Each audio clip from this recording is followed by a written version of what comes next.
We're now in week 6 of the NHL season, and the league witnessed its most talented superstar do something that hasn't been seen in 32 years. One-timer score!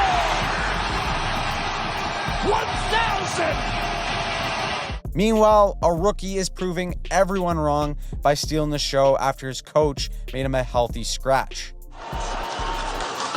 And he scores! The league and its storylines are heating up, and every night is building onto the drama.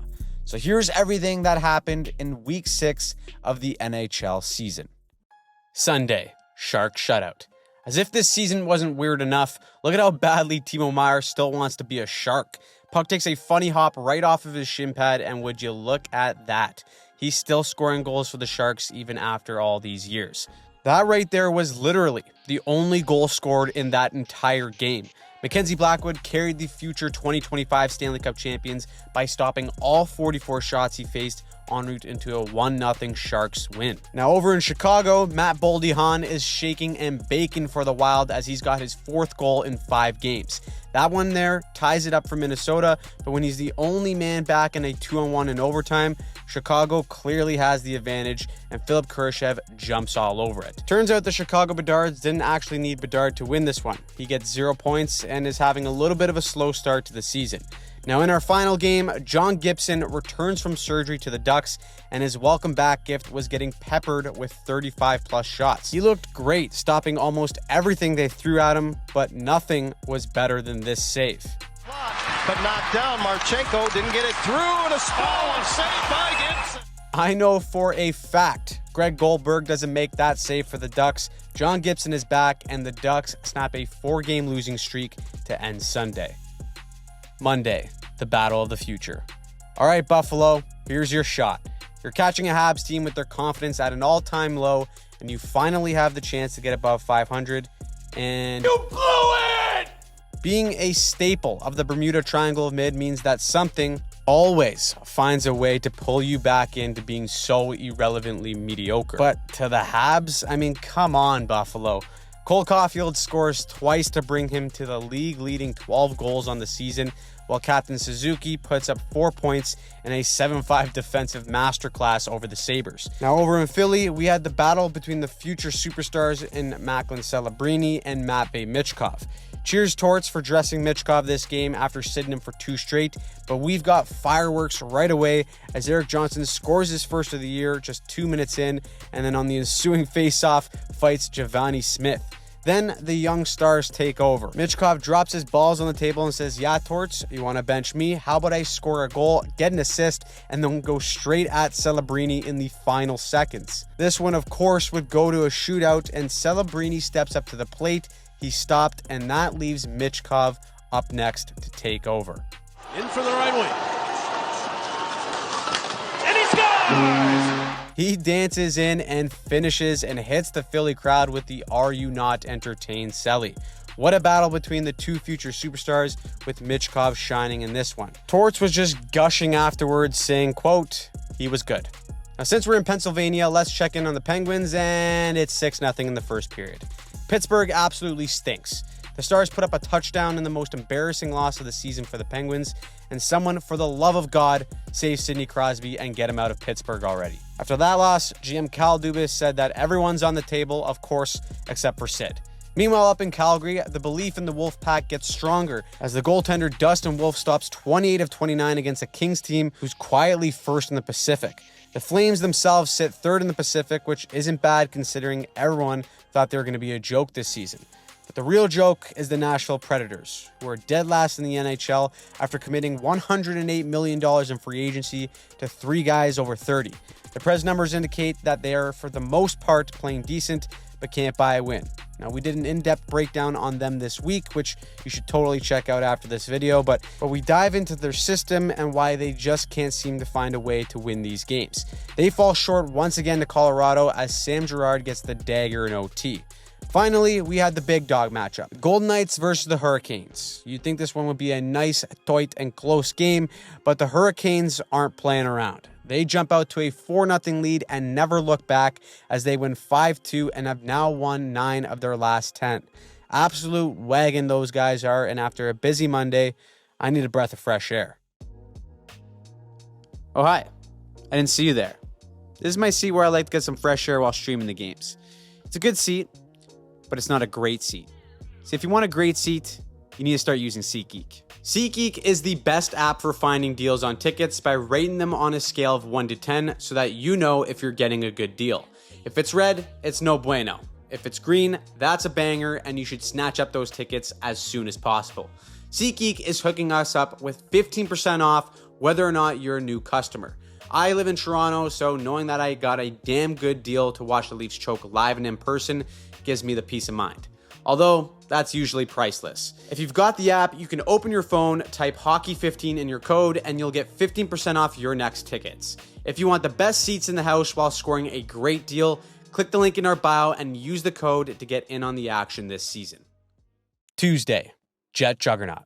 Okay, the Winnipeg Jets make no sense. This team was supposed to be dead in the water. They were supposed to regress after the offseason of doing nothing, but all they've done is made teams look like they belong in your D Division beer league. Everyone says wait until they play a real team. Well, tonight they had the Rangers, a cup contender, and they did not disappoint. Scheifele double dips the chip for 2 goals, and watch this. Gabe Vilardi bats this out of the air, puts it through the defender's legs, gives it to Ehlers, who gives it back, and then buries on the most sickening goal I've seen this year. That was absolutely disgusting. I'm sick to my stomach, and the Jets are in a league of their own as they win and go 15-1-0. Who the hell is going to stop the Jets other than the Leafs, of course? The sole team to beat the Jets this season was engaging in the Battle of Ontario. But let's be real, there is no Battle of Ontario anymore. Unless Ridley Gregg is teeing one home into an empty net, the Sens always dominate the Leafs in the regular season, but are never in playoff contention for it to ever really matter. However, if they continue to play like they did against the Leafs in this game, then they're going to be there without a doubt. They put on a defensive clinic, shutting the Leafs out 3-0 and gave their offense no chance to create anything. Of course, you can't expect Leaf fans to cancel the parade due to the built-in excuse of missing Matthews for the 4th straight game. Now, down in Florida, we got Paul Cotter or DJ Pauly C hyping up the boys before playing the defending Cup champs. It looks like the hype worked as Jesper Bratt fires off a sauce that would bring Nunna to tears as he finds Jack Hughes to bury it. DJ Pauly C also scores goals and he helps the Devils pull away as they end the Panthers' 7-game winning streak while moving into first in the Metro. Now out in St. Louis, the Blues had a 2-0 lead over Boston through the first 2 periods. And based on how the Bruins have been playing this season, you'd expect this game to be over. However, they get a 3-goal period that saw 2 points from David Pastrnak, including this clutch game-winning goal. And then McAvoy and a one-timer by Pastrnak, and it got in. Meanwhile, the Western Canadian teams continue to roll. Elias Pettersson scores on his birthday in a 3-1 win over the Flames, and they're quietly 7-2-1 in their last 10. The Oilers aren't in full form, but they're starting to come on, because Connor McDavid is finally starting to rise. He gets 4 points in this one to bring him to 999 career points. That man has more points at 27 than Jason Spezza, Phil Kessel, Paul Kariya, Shane Doan, and Henrik Zetterberg. The Oilers win an OT courtesy of a McDrysaddle special, and they are 6-3-1 in their last 10. You should probably fully expect Connor McDavid to come out of nowhere after a slow start and win the scoring title. Wednesday, Moose Mania. The Capitals open up Wednesday night hosting the Leafs, and if the NHL tries to convince you that they want more goal scoring, show them this game for proof that they're lying. 3 disallowed goals in this one, first with goalie interference as Nick Dowd brutally interferes with Joseph Woll. My goodness, I hope Woll is okay after that contact. I mean, it was just brutal. Look at it. Thankfully, the NHL is treating its goaltenders the same way the NFL treats their quarterbacks. No one is allowed to make contact with them. Clearly, that's the standard as outlined in this game, at least until we get a future call that goes against everything we just learned. Now, with the Caps being up 3-1, the Leafs get 2 goals called back against them, but they didn't back down. The Caps had a chance to bury the empty net, they fumble the bag, and Marner ties it up in the last minute to force OT. Now, with the Caps buzzing for a chance, the puck squirts out to the grade 8, and he puts everything into this clapper. But Joseph Woll comes way out into the white ice, makes a 90s-style save to keep the play rolling, and then it's the man who left the island who gets a chance on the counter. Breakaway chance for Tavares from the bad angle. He scores! The Leafs complete the comeback and hold Ovi to 0 goals. That's okay, Caps fans. You're still better than Pittsburgh. Penguins finally show a little bit of balls coming back from their own 2-0 deficit against Detroit to force OT, but Simone Edvinsson continues the misery in Pittsburgh as that is their 10th loss in the last 13 games. Thanks to the Gary Bettman pity point, though, they are still only 1 point out of being out of a playoff spot. You can't say the same for the Ducks, who are firmly in the rebuild and continue their early tank job with a 3-2 loss to Vegas. The Knights are now first in the Pacific and haven't even reached their final form of turning into the injured reserves. Over in Utah, we got a tight game between them and the Hurricanes. In the third period, that's when Michael Kesselring turns on the burners and finds Jack McBain to give Utah a 2-1 lead, and then they would score 2 more in the next 2 minutes. Jordan Tutu wrote that line for me as they secure this one for Utah as Vejmelka stops 49 of 50 shots to get Utah back in the win column. Our final game of the night features the most chaotic team in the West in the Avs against the quiet killers in the Kings.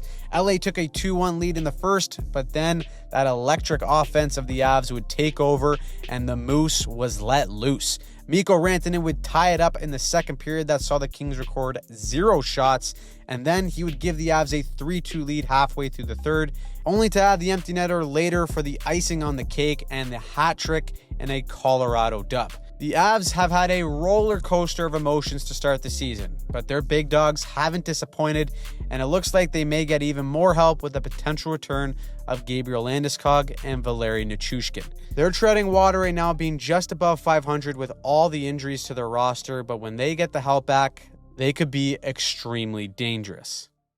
Thursday, McThousand. Let's start with Philly and Ottawa, with the Sens literally quadrupling Philly's shot total through the first 40 minutes. The Sens' pressure gave them a 4-2 lead in the third, but before Torts starts snapping, the Flyers tie it up and push OT, only for the rookie, Matvei Michkov, to do cleanup. Now a sharp angle shot, score! Michkov sneaks it by Omar for the overtime winner as the Flyers take it 5-4. It turns out that Michkov means F you in Russian only to Torts, and he's a +3 with 2 goals and 3 points ever since getting healthy scratched in back-to-back games. Now, after looking like the Jets may never lose again, you just had to know that a Tampa team coming off a week of rest and on a losing streak would make it a lock for the Jets L. Combine that with Hellebuck taking the night off, and the Lightning become just the second team to beat the Jets this season. And that win also makes Andrei Vasilevsky the fastest goalie in league history to 300 wins. Who would have thought that the Jets' early kryptonite would be Atlantic teams? Now, leading that division is the Panthers, who got the Devils for the second time in 3 days. And as the hate continues to boil over with Gadjevich and McDermott drop in the mitts, Jack Hughes gives his best impression of a linebacker with this tackle on Anton and Uncle Lindell. With these two being the top teams in both the Atlantic and the Metro, this could potentially be an Eastern Conference Finals matchup. But before we get ahead of ourselves, let's watch Jesper Boqvist absolutely walk Dougie Hamilton like a dog. That was filthy, but it wasn't enough for the Panthers to overcome the Devils as New Jersey steamrolls them 6-2. The Devils look good with Hughes picking up 3 assists and Bratatouille getting the Hattie, and if the Devils keep this up, they could potentially run the Metro this season. The Rangers and their fans, though, will have something to say about that, especially because they're playing the Sharks. How lucky of them. Now watch Timothy Liljegren score this 3-pointer over everyone and land this puck behind Shesterkin over his head. There you go, Rangers fans. That goal just shaved off a couple thousand on that next contract. That's some good news, but the better news is that you're still playing the Sharks, so scoring 3 straight to win the game was inevitable. Now up in Buffalo, what do you know? It's another goalie interference call after the Sabres thought they tied this up at 3. Flip a coin like Harvey Dent because who knows what the decision is anymore. But for this one, the coin flips to no goal. But here, we believe that the puck don't lie. And Alex Tuch ties the game, and then the Sabres get a little cheeky. There's a delayed penalty on the clock with around a minute left in regulation, and Buffalo just runs the clock to have a full power play for the start of OT. Pretty smart, and the cheekiness works out as Captain Dahlin puts it in the back of the net to win the game. Now, a pair of Atlantic teams didn't have as much fun. The Habs are comically bad right now, and Cole Caulfield can't outscore their problems. Kaprizov and the Wild continue their coming out party as Gustafsson shuts out the Habs completely. Meanwhile, Boston seems like a team that is just going through it right now. Despite it being close with Dallas up 2-1 at the end of the first, they score 4 straight and don't look back. Jamie Benn runs Brandon Carlo into the boards, Nikita Zadorov responds by beating the brakes off of him, and Boston loses in a blowout. Meanwhile, the Stars have scored more touchdowns this week than the Dallas Cowboys. Now, a side story starting to get a bit of momentum is Bedard going through a sophomore slump.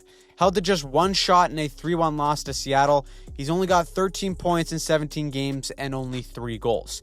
He will figure it out, but he's still just 19 and on a horrible Blackhawks squad. That sounds more logical than letting the Islanders put up 5 goals against you. And that's exactly what the Canucks did in an ugly loss that saw coach Rick Tocchet apologize to the fans for their play.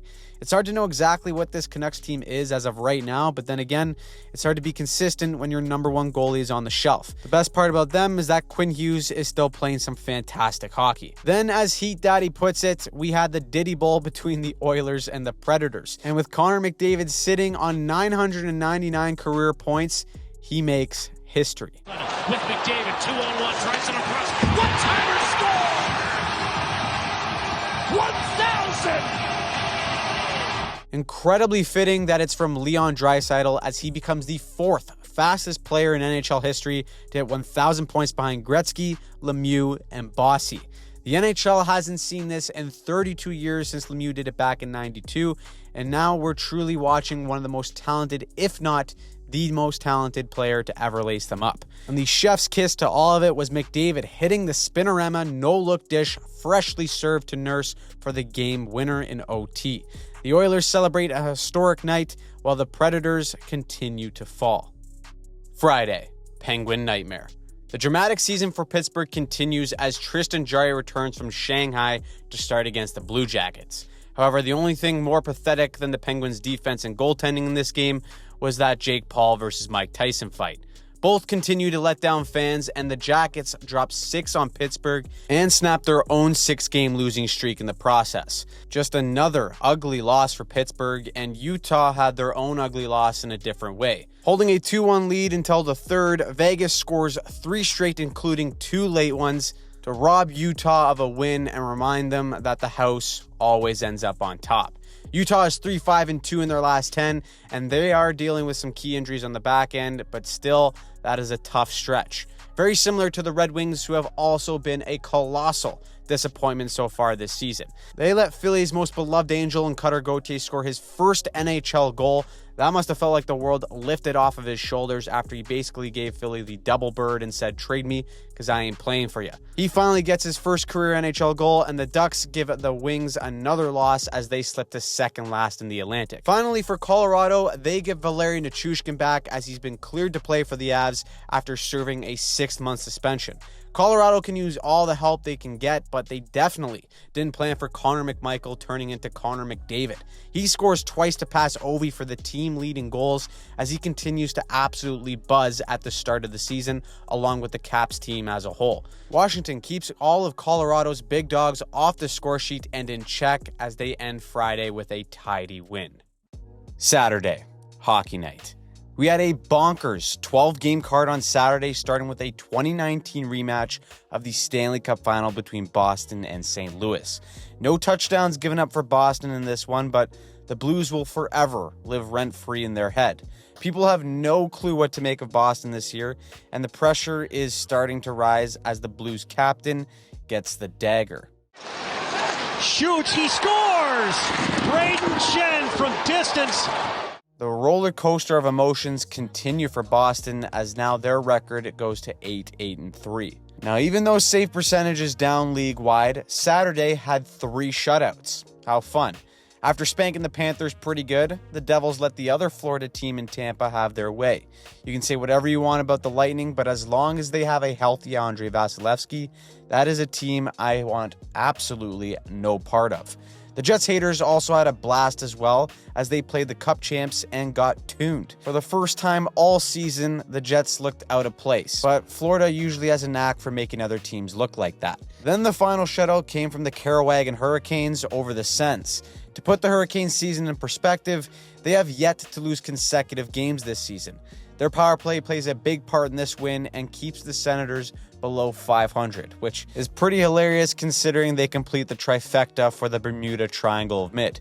The Sabres, Red Wings, and Sens all lose to continue their path of misery. And if they keep that up, they may be competing in the toilet bowl with Montreal and Columbus.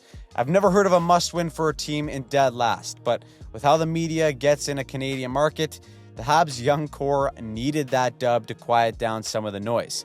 It's a tiny morale boost winning the toilet bowl, and you can just ask San Jose, who did it a couple times last season.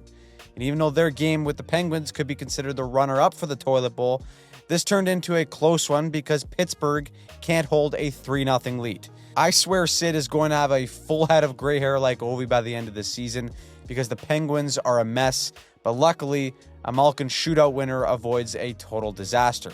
Then we had the Leafs versus the Oilers. McJesus coming to his hometown guaranteed a goal, and that's exactly what he did. But the whole complexion of the game changed when Ryan Reeves threw this monster hit on Darnell Nurse. Straight shoulder to the noggin. Nurse leaves the game. Reeves gets a 5-minute game misconduct and for sure a suspension. Throw a guess in the comments how long that suspension is going to be, but the Oilers had a glorious chance with a 5-minute power play, and they did nothing. And to follow that up, Evan Bouchard had a rough period as first he throws a pizza, hot and ready, special delivery off McDavid's shin pad. It bounces right to Matthew Nyes and he ties the game. Then Bobby Vince McMahon hears his music and comes flying out of a cannon. But Bouchard gets a touch of the controller disconnected bug and just completely stops skating on the back check. The Leafs take the lead only for Draisaitl to force OT with a late third period goal. With both teams on the counter, a McDraisaitl 2-on-1 means that it's pretty much automatic, except Marner makes a huge play to intercept and then goes for a skate. Marner in, Tavares, Bouchard back, Marner scores! The most hated man in Toronto come April is now beloved for a fleeting second, and the Leaf Cup parade is fully back on, goddammit. Now, the grand finale would see Connor Bedard return to his hometown to play his childhood team in the Vancouver Canucks. The Canucks, after being called out by their coach, were going to respond. And after letting the first goal of the game, they tie it up and get a decisive third period goal from Branstrom to put this game out of reach. Once again, Connor Bedard was held pointless, and at times this game looked visibly frustrated and dejected. A team worst -2 while only winning one faceoff on the night is a tough game to swallow. Expect a deep dive on his game on the channel this week, but he's experiencing some true growing pains right now. And if Chicago isn't careful, they could do some damage to the confidence of their franchise player. So, what did you think of Week 6? Who pissed you off? Who surprised you? Let us know in the comments down below. And if you want to check out some of our deeper breakdowns from this past week, click on any of the links right here. And if you want to stay up to date on the weekly recaps every Sunday, make sure you click that subscribe button.